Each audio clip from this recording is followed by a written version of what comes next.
নমস্কাৰ সতে গয়ে গয়ে বহাগে পালেহি ফুলিলে ভেবেলি লতা কৈনো কৈ থাকোতে উৰকে নপৰে আমাৰে বিহুতি কথা অসমবাসী ৰাইজক হিয়াৰ আমঠু ৰঙালী বিহুৰ আন্তৰিক অভিনন্দন জ্ঞাপন কৰিছো।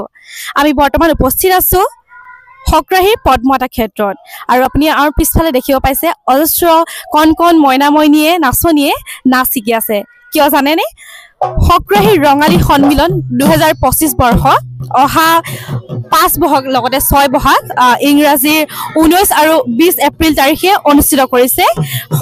ৰঙালী বিহু সন্মিলন অনুষ্ঠিত কৰিছে হকৰাহী গাঁৱত আৰু তাৰে প্ৰস্তুতি চলি আছে। কণ কণ মইনামণিসকলে মৌ কুঁৱৰী আৰু লগতে বোৱাৰীসকলৰ বিহুৱতী প্ৰতিযোগিতা আছে, তাৰ বাবে প্ৰস্তুতি চলি আছে। এওঁলোকে সম্পূৰ্ণ নাচি আছে।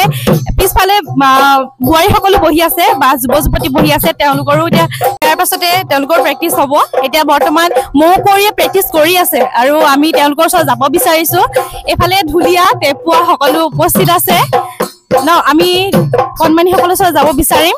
লগতে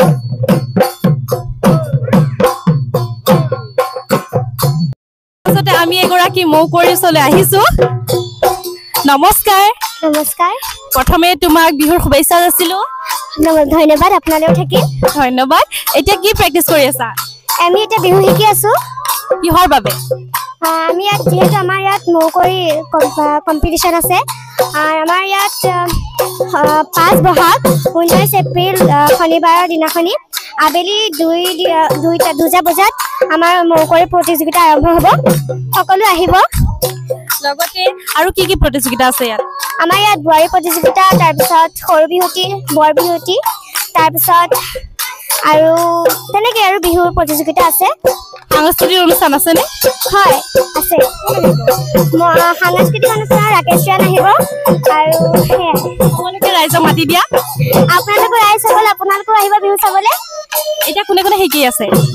এতিয়া আমি বাহঁতৰ লগত শিকি আছো মই, আৰু সকলোৱে শিকি আছে আৰু আমাক ছাৰহঁতে ধুনীয়াকৈ শিকাই আছে।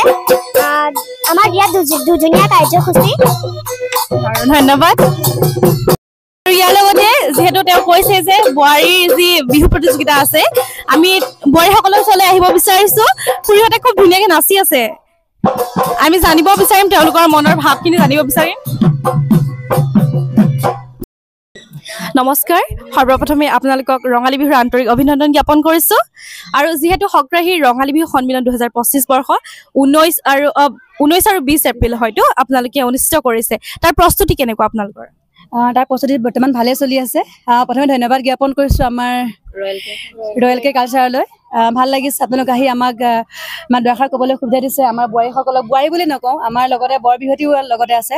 আমি জাষ্ট প্ৰেক্টিচ আৰম্ভ কৰিছোঁ। যিহেতু আমাৰ 5 আৰু 6 বহাগত আমাৰ অনুষ্ঠিত আৰম্ভ হ'ব।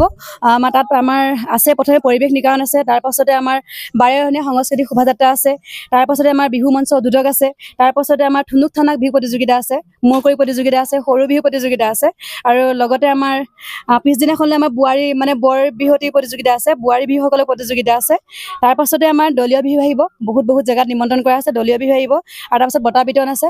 পিছদিনাখন ৰাতিলৈ আমাৰ ৰাকেশ ৰাণৰ কণ্ঠশিল্পী ৰাকেশ ৰাণৰ থ্ৰুৱেদি আমাৰ বহুত ভাল লগা এটা অনুষ্ঠান হ'বলৈ গৈ আছে। প্ৰত্যেকজন ব্যক্তি আহিম তাতে। আপোনালোকৰ প্ৰত্যেকজন ব্যক্তিক আমি সেই অনুষ্ঠানলৈ আমি নিমন্ত্ৰণ কৰিছোঁ। ভাল লাগিছে। বাকী দেখা কওক বাইদেউহঁতে। আপোনাৰ অনুভৱ কেনেকুৱা এতিয়া? অনুভৱ খুবেই সুন্দৰ। সকলো প্ৰস্তুতি আমাৰ চলিছে আৰু মাজত মাত্ৰ এটা দিন বাকী আছে। আমি সকলোৱে সেই দিনটোলৈ বাট চাই আছো যে আমাৰ বিহু ভাগ সুকলমে পাৰ হওক তাৰে আশা কৰিছোঁ আৰু সকলোকে নিমন্ত্ৰণ জনাইছোঁ। ধন্যবাদ জনাইছোঁ। এওঁলোকৰ অনুষ্ঠান সফল হওক, সুন্দৰ হওক, তাৰে কামনাৰে আমি বিদায় লৈছোঁ।